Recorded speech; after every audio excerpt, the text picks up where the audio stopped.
Bumandera naman sina Education Secretary Sani Angara at Social Welfare and Development Secretary Rex Gatchalian bilang top-performing cabinet members ng Pangulo matapos magkamit ng mataas na trust at satisfaction ratings sa isang survey. Sa kabilang dulo ng listahan, sumadlak naman si Trade Secretary Cristina Roque na binatikos kamakailan dahil sa isyu ng 500 peso Noche Buena. Ang buong datos sa ulat ni Dustin Bayog. Dalawang miyembro lamang sa gabinete ni Pangulong Bongbong Marcos ang nakakuha ng majority approval rating sa pinakabagong public opinion survey ng Tangere. Ito ay sina Department of Education Secretary Sani Angara at Department of Social Welfare and Development Secretary Rex Gatchalian na itinuturing na top-performing cabinet members. Pareho sila nakakuha ng majority approval pagdating sa kanilang paggawa ng trabaho at tiwala sa kanila ng publiko. Wala nang iba pang miyembro ng gabinete ng Pangulo ang nakakuha ng ganitong rating.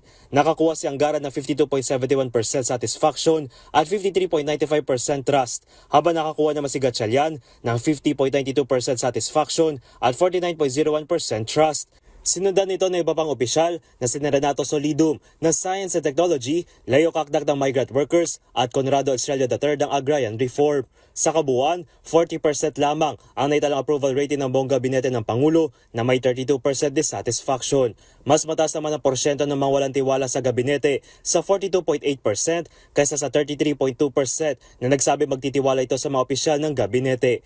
Nangunguna sa hindi pinagkakatiwalang opisyal ay ang DTI Secretary na si Maria Cristina Roque na mababatid ang una sa pahayag tungkol sa 500 peso Noche Buena at ang kalihim ng DPWH si Vince Dizon na isa sa nangunguna naman sa pag-imbestiga sa flood control anomaly. Ayon sa Tangere, mas kumikiling ang publiko sa mga sektor na nakatugon sa human capital at kapakanan tulad ng edukasyon, social welfare at trabaho. Isinagawa ang survey sa 1,600 na katao sa iba't ibang rehiyon ng bansa mula January 7 hanggang 10 ngayon 2026. Para sa MBC TV Network News, ito si Dustin Bayog ng DZRH TV.